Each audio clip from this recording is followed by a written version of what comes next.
Europe 1 Soir. 19h, 21h, Pierre de Villeneuve. 19h19, on l'a pas fait exprès, mais c'est l'heure précise sur Europe 1. Et je salue mes camarades du soir. Bonsoir Joseph Massescaron. Bonsoir Pierre. Écrivain, essayiste. Bonsoir Philippe Guibert. Bonsoir Pierre. Chroniqueur politique après avoir passé quelques années à Matignon, dont il va être question dans une seconde. Bonsoir Amélie Rebière. Bonsoir. Merci d'être avec nous en direct sur Europe 1. Vous êtes vice-présidente de la coordination rurale, présidente de coordination rurale Corrèze.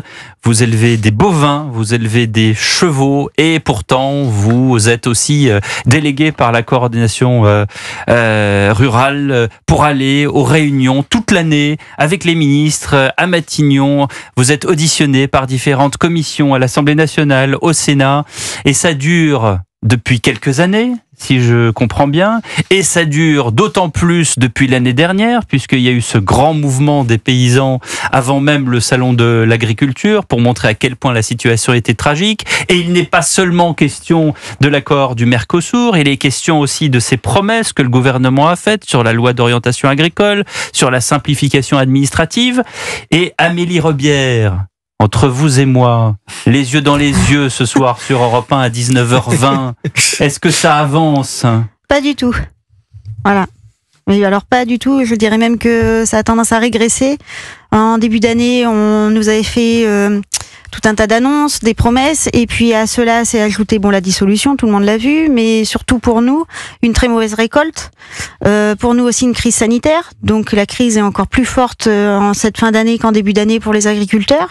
Et malgré tout, en face de nous, on se heurte à des gouvernements qui se succèdent et qui n'apportent aucune solution. Mais Monsieur Macron, qui était venu au salon de l'agriculture, qui était apparu en bras de chemise, histoire de montrer à quel point il était impliqué dans le sujet, qui vous avait fait des promesses, qui a dit que alors, je dis aux auditeurs d'Europe 1 qu'Amélie Rebière sourit, parce qu'évidemment, il n'y a pas l'image à la radio. Oui, parce que déjà, il était entouré de vous 3 êtes cordons LOL, de CRS. voire MDR. Oui, non, mais il était entouré de CRS, on n'a pas pu l'approcher. Enfin, ceux qui l'ont approché étaient triés sur le volet. Vous pensez C'était bien la FNSEA, entre autres, et puis c'était pas moi en tout cas. Vous auriez bien voulu ? Qu'est-ce que vous leur auriez dit à Monsieur Macron ? J'aurais dit que c'était pas sa place et qu'il ferait mieux d'aller travailler pour nous sortir de cette crise plutôt que d'aller bomber le torse au salon de l'agriculture. Comme ça, c'est dit, c'est fait. Au moins, vous le dites sur Europe 1 et c'est entendu. Voilà, mais il est au courant de ce qu'on pense. Il n'y a pas de problème de ce côté-là. Ne vous inquiétez pas, il écoute nos programmes, donc il sera. Bon, après. Qu'est-ce qu'on fait aujourd'hui ? C'est ça la question. Pardon, quand M. Attal dit qu'il y a 67% des promesses qu'il a... Non. Ah, mais ça, c'est complètement faux. C'est un coup de com' du ministère de l'Agriculture. Quand moi j'y suis allée, c'était encore Monsieur Attal et il y avait Monsieur Fesneau, ministre de l'Agriculture, qui y était. On a listé un petit peu toutes les propositions qui, soi-disant, étaient avancées, en cours d'achèvement. Bon, bref. Sauf que il faisait des erreurs même dans les avancements par rapport, par exemple, à la gestion de la prédation avec le loup. C'est un peu technique, mais en gros, il disait que le troupeau des moutons était non protégeable, donc ça a enlevé beaucoup de contraintes aux éleveurs ovins qui étaient attaqués par le loup. Donc moi, je leur ai dit, c'est une avancée majeure, c'est très bien. On dit, mais non, on s'est trompé.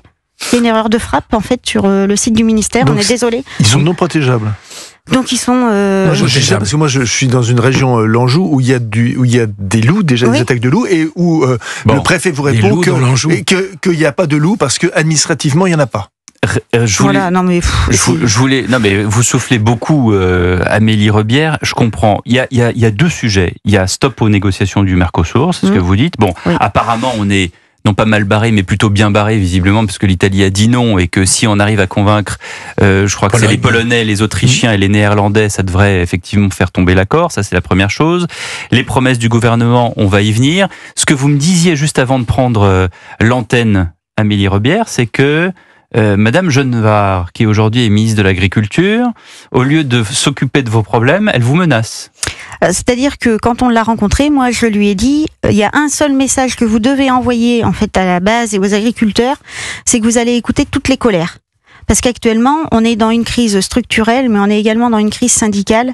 C'est-à-dire que on a le syndicat majoritaire, faut pas oublier, qui représente non plus du tout la majorité, parce qu'il y a les non-syndiqués et puis il y a les autres syndicats, donc ils représentent plus grand-chose maintenant, mais malgré tout... C'est la FNSEA. Pourquoi vous le nommez pas ? J'ai l'impression que vous allez encore souffler ? Non. Si, vous pouvez. Non, mais voilà, je souffle encore parce que, en fait, ça nous épuise. Cette co-gestion depuis 40 ans et cette mise en place d'un système. Co-gestion, c'est gouvernement plus FNSEA sans vous. C'est ça ? Sans nous, sans le reste des agriculteurs qui sont pas d'accord avec cette agro-industrie, parce que malgré tout, au début, même si c'était des personnes qui avaient des convictions, et ça, j'en doute pas, il y a 30-40 ans, bien sûr. Après, petit à petit, on a laissé place à l'agro-industrie, au petit profit de ceux qui étaient en place, à leurs petites indemnités, qui ont complètement oublié, en fait, le bien commun et de soutenir les agriculteurs qui, eux, travaillent tous les jours au fond de leur étable et ne s'en sortent plus. Donc, ce système arrive au bout. Parce on tendait vers l'agrandissement des fermes, on tend vers la mondialisation avec les traités de libre-échange, avec une concurrence déloyale. Donc c'est ce qui est en train de nous tuer et c'est ce qui a été mis en place par la FNSEA. Donc on joue un jeu de dupes en ce moment. C'est une vaste fumisterie. Ils font semblant de manifester. Ils font des feux sur les ronds-points. Non mais ils font des barbecues au milieu des ronds-points. La FNSEA fait semblant de manifester. Ils font des barbecues au milieu des ronds-points. Excusez-moi de dire ça, mais enfin. Vous voulez dire que la FNSEA ils sont pas en colère ? Ah non, mais enfin. On n'est pas content, donc on fait des feux au milieu des ronds-points. Excusez-moi de voir ça comme ça, mais moi quand je suis en colère, je fais pas un feu au milieu du rond-point, quoi. Nous, on va sortir à partir de mardi. Ils vont comprendre ce que c'est. Mardi, c'est demain. Hein. Voilà. Ouais. La CR va sortir à partir de demain, sur un temps qui est non établi. Ouais. Mais pour expliquer au gouvernement que sans paysans, la France ne peut plus survivre au niveau de la souveraineté. Oui, mais le gouvernement, il vous répond. Et M. Retailleau n'est pas très content de ces violences des agriculteurs. On écoute. Le droit de manifester, c'est un droit constitutionnel, évidemment. Mais il y a des limites. Pas d'atteinte aux biens, pas d'atteinte, à plus forte raison, aux personnes, et pas d'enquistement, pas de blocage durable. Parce que sinon, ce sera tolérance zéro. Sinon, tolérance zéro, Amélie Robert, il est dans son rôle, évidemment. Après, on a bien démontré quand même qu'en début d'année, quand on a fait les manifestations, qui étaient quand même déjà assez musclées, quand on est monté à Paris, à Rungis, et quand ça s'est passé au Salon de l'Agriculture, il n'y a quand même pas eu de dégradation, on n'a pas tapé sur les CRS. Enfin, on a vu des émeutes et des manifestations qui étaient quand même bien plus violentes que celles des agriculteurs, malgré tout. Amélie Robière, vice-présidente de la coordination rurale, présidente de coordination rurale Corrèze, est avec nous pour témoigner de, non pas son mal-être, mais le mal-être de la terre, des paysans qui nous nourrissent accessoirement. Vous êtes sur Europe 1, restez bien avec nous, à tout de suite. Europe 1 Soir. 19h, 21h, Pierre de Villeneuve. Et nous sommes toujours en compagnie de la vice-présidente de la coordination rurale, Amélie Robière, qui en l'occurrence élève des bovins, des chevaux également, en Corrèze, c'est ça ? En Corrèze. Et je suis toujours avec Joseph Mess-Escaron et Philippe Guibert qui vous interroge. Oui, madame, la relation avec la FNSEA me paraît être au centre de cette crise aussi. Il y a des élections en ce moment dans les chambres agricoles, c'est en arrière-fond des mouvements. Vous êtes en concurrence avec eux, voire en opposition. Vous représentez qui par rapport à eux ? Eux ont la réputation d'être dans les grandes exploitations, notamment céréalières. Vous, c'est les petites exploitations, les jeunes agriculteurs. Comment ça ? Quel est le rapport de force et le rapport entre vos deux organisations ? Actuellement, vous avez qu'à comparer le président de la FNSEA, Arnaud Rousseau, qui est multimillionnaire et président du groupe Avril et qui investit massivement au Brésil, justement dans des usines d'huile de ricin. Et puis vous voyez notre présidente, qui voudrait bien le Mercosur, et qui finalement va en bénéficier. Et puis vous regardez notre présidente, Véronique Le Floch, qui est éleveuse en Bretagne. Moi, je suis vice-présidente nationale, je suis éleveuse en Corrèze. Donc vous voyez, c'est pas du tout déjà les mêmes profils. On parle à la coordination rurale, on défend, bien sûr, toutes les exploitations, mais malgré tout, des exploitations à taille familiale, à échelle humaine, qui peuvent être transmises et qui permettent justement de vivre dignement de notre métier et de pas tendre vers cette agro-industrie qui est en train de tuer petit à petit la paysannerie française, quoi. Mais Arnaud Rousseau, il veut effectivement, faire rayonner l'agriculture française à travers cette grande usine au Brésil d'huile de ricin. Les Espagnols veulent exporter de la charcuterie dans le monde entier. Qu'est-ce que vous leur dites ? Les accords de libre-échange, ça permet d'exporter beaucoup mieux que sans accord de libre-échange, ou alors est-ce que je me trompe ? Non, les accords de libre-échange, le problème, c'est que on a des gros soucis de clause miroir, on appelle ça. C'est-à-dire qu'on ne peut pas importer des produits qui ne respectent pas nos normes de production à nous. Et le gros souci des traités de libre-échange, c'est ces clauses miroirs. C'est-à-dire qu'on est en concurrence directe avec des charges françaises, on est en concurrence sur un marché mondial avec des pays qui n'ont pas les mêmes charges sociales, qui n'ont pas les mêmes charges environnementales, et c'est tout le problème. C'est-à-dire qu'on n'a pas besoin... on peut pas normaliser. Non, et déjà on peut pas dire aux Argentins, tiens, vous allez faire de l'importation en France de bœuf argentin, mais il faut être aux normes comme nous en France. Comme disait cet agriculteur qui, on sentait bien, on avait plein le dos dans le Tarn tout à l'heure dans le reportage où il disait, nous on a besoin d'une carte d'identité animale et si on la fait pas dans les délais, on est considéré comme des brigands. Oui. On a tellement de normes à supporter, on a tellement de charges à côté que de toute façon, on ne supportera pas cette concurrence déloyale. Joseph, et puis il faut dire en plus que, en ce qui s'agit de la France, par exemple, les normes phytosanitaires, on a choisi les éléments les plus drastiques en Europe, ce qui n'est pas dit. Oui. Ce qui est très peu dit. Il y a un point sur lequel que vous avez évoqué, c'est la question de la transmission. Et ça devait être normalement, c'est une question essentielle. On en est où de ce point ? Alors la transmission devait être justement débattue au niveau de la loi d'orientation agricole. Je la connais bien puisque j'ai été auditionnée plusieurs fois à l'Assemblée nationale à ce propos. Il n'y a aucune fois mentionné le mot revenu dans cette loi d'orientation agricole, ce qui est pourtant la partie centrale de l'agriculture, malgré tout, parce que si on avait du revenu dans nos fermes, on n'aurait pas de problème de transmission, on n'aurait pas de problème non plus, on supporterait des normes, on supporterait des contrôles si on avait du revenu, et c'est vraiment pas le cas. Donc, la loi d'orientation agricole avait été débattue en début d'année, elle devait partir au Sénat, là, avec la dissolution, bien sûr, ça a mis un coup de frein, elle doit être redébattue à nouveau. Mais cette loi d'orientation agricole était vide. En gros, ils nous prévoyaient de rajouter un diplôme supplémentaire, le bachelor, parce qu'ils estiment que sûrement les agriculteurs sont des débiles qui savent pas lire et qui ont besoin d'avoir un diplôme supplémentaire. Enfin, je leur ai dit comme ça, excusez-moi, mais au bout d'un moment, ça commence à bien faire. Ils avaient prévu aussi de faire France Service Agriculture, donc une énième strate administrative, alors que... Un Grenelle, un Beauvau... Voilà, ce que faisait France Service Agriculture, ce que prévoyait de faire France Service Agriculture... On parle de simplification, quand même. Voilà, c'est ce que doivent faire les chambres d'agriculture et les lycées agricoles.